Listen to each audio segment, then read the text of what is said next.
Chapter 85, 5th year, Dung bombs and broom cupboards. Monday, February 23rd, 1976. It was a simple enough prank to begin with, good old-fashioned dung bombs. But Sirius's high spirits at the prospect of all four Marauders working together again meant that the idea kept growing and expanding until it somehow involved 400 dung bombs, a timing delay spell, and all four of them out of bed after curfew. They'd put it off long enough. Even if Remus agreed to forgo his homework for an evening, they had to gather the materials. He didn't ask where they got their hands on 400 dung bombs. Best not to know, and then contend with Quidditch practice and the prefect patrol rota. Then there was a full moon. All told, the first night all of them were available ended up being at the end of February. Been a while. James grinned as he disappeared under the cloak. Peter's ability to turn into a rat was incredibly useful, especially when he could shrink down and rest on James's shoulder under the invisibility cloak. Unfortunately, tall as they all were now, 3 was still too many to properly fit. You two use the cloak. Remus sighed, pulling it off after trying to squat low enough so that it didn't show their ankles. I'll just flash my prefect pin if anyone asks what I'm doing. Takes all the fun out of it, though. Sirius complained, slightly muffled under the fabric. I'm sure you'll still find a way to have fun, Remus said. Come on then. They left the dorm room and made their way down the stairs to leave Gryffindor Tower. Remus had to walk slowly so that the others could keep up, but he was anxious to get it over with. It was a good idea and everything, but it was going to take most of the night if they wanted all of their bases covered, and he had an early start on Tuesday. Hiya, Remus.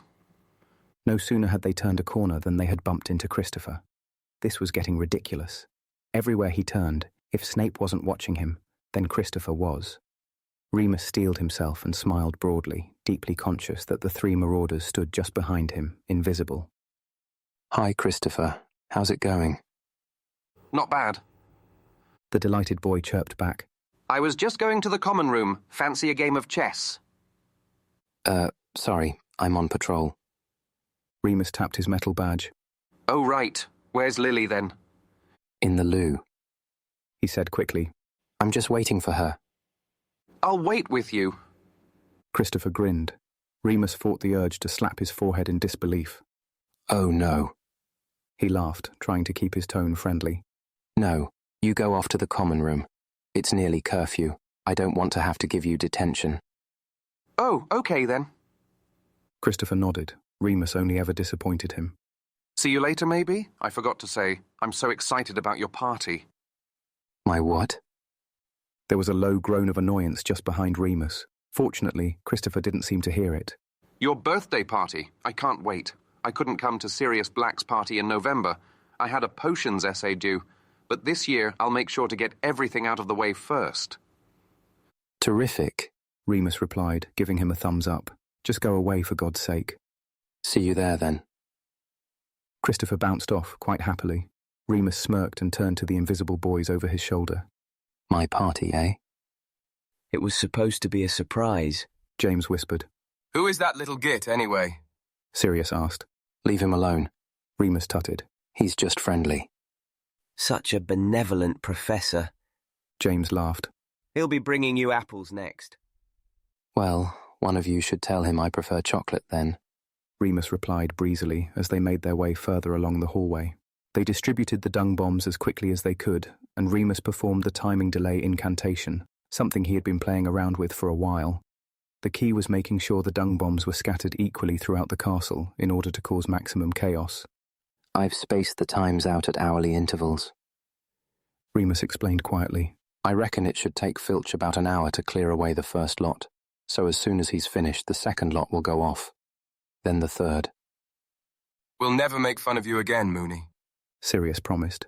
You bloody legend. Yeah, well, as long as no one knows it was me. He laughed. I've got my reputation to think of. Ooh, yeah. Can't have little Christopher finding out his hero is a bad boy, can we? Remus elbowed him sharply in the side. Hurry up. Peter, now human, said, wringing his hands. I promised I'd try and say goodnight to Desi before curfew. Can we do the Ravenclaw floor next?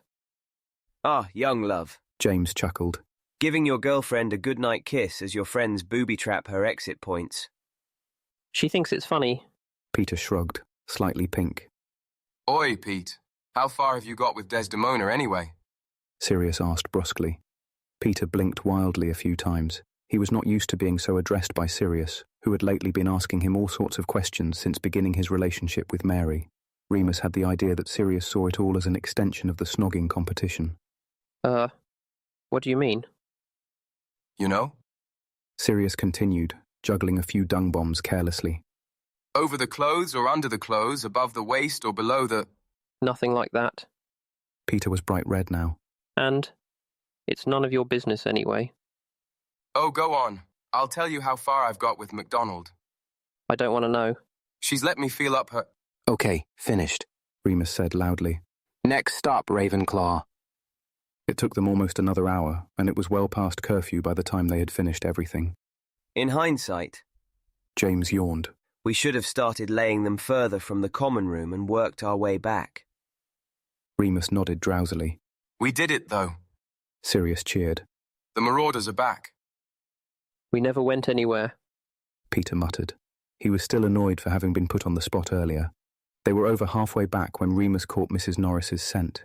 He shushed the others, and Peter quickly transformed into a rat, more out of nervousness than anything. James was just raising the cloak to cover them all when the cat appeared, mewing disdainfully at them. Sirius, still full of energy, winked at James. Watch this! And turned into a dog. He barked 3 times, and Mrs. Norris turned tail and ran. Sirius turned back, laughing hysterically. Who's there? Filch's voice echoed around the same corner.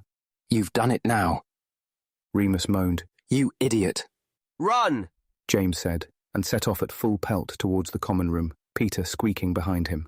Remus tried to keep up, but his hip wouldn't allow it, and he was soon out of breath.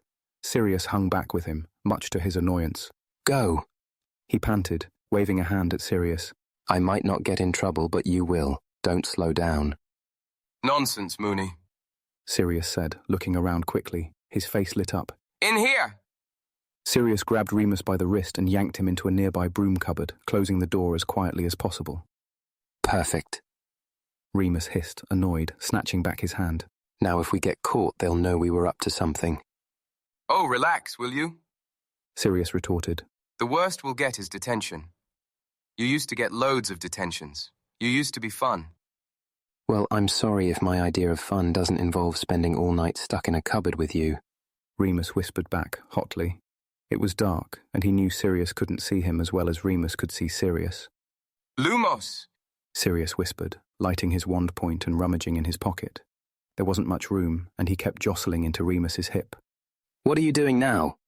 Remus snapped, trying to edge away as much as possible. Why couldn't he have ended up trapped with James? Or Peter? Peter would have been perfect. Calm your tits. Sirius grunted. I've got the map. Hang on. Aha. He withdrew the blank parchment from his back pocket and tapped it with his wand. I solemnly swear that I am up to no good. Nothing. Sirius cleared his throat. Ahem.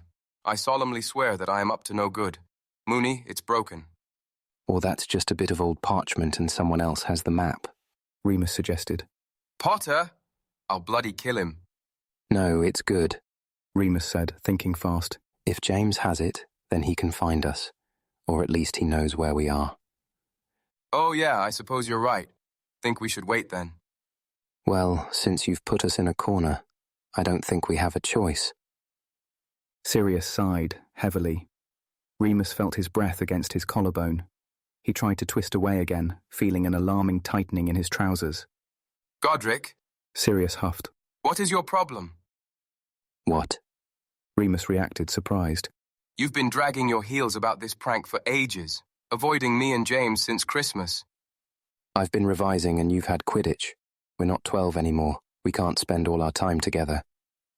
Seem to spend plenty of time with Evans. We're prefects together. She helps me with potions.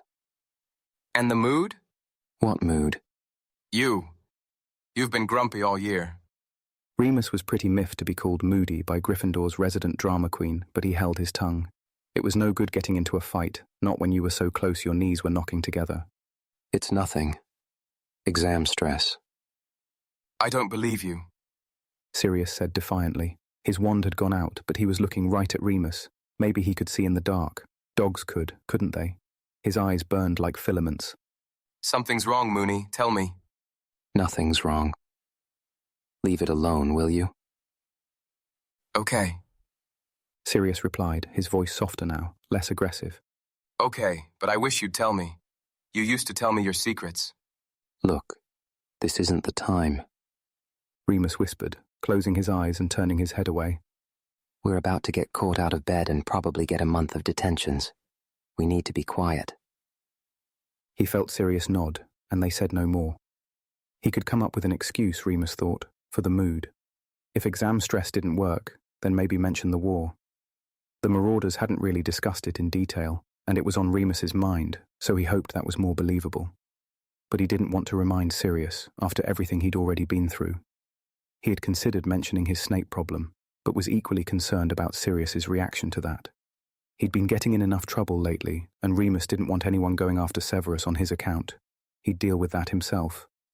Some nights, when he couldn't sleep, Remus had even mulled over the possibility of claiming he did have a crush on Mary. He was sure that Sirius would be understanding, and it seemed like an easy way out, or else he could pretend Grant was a girl and tell them all about that. He had decided not to, and felt guilt for even coming up with the idea. It was dishonest at best, and disrespectful at worst, even if Grant never found out. There was nothing to do but wait for it to pass. God, it was warm, squashed up in a cupboard like that. Remus did everything he could to keep his back pressed hard against the wall. There was barely any room at all. If Sirius so much as stepped forward an inch, they would be touching, and if, horror of horrors, they came into contact anywhere below the waist, he would find out that Remus was stiff as a rod. It was torture. Mooney? Sirius whispered, so quietly Remus thought he might have imagined it.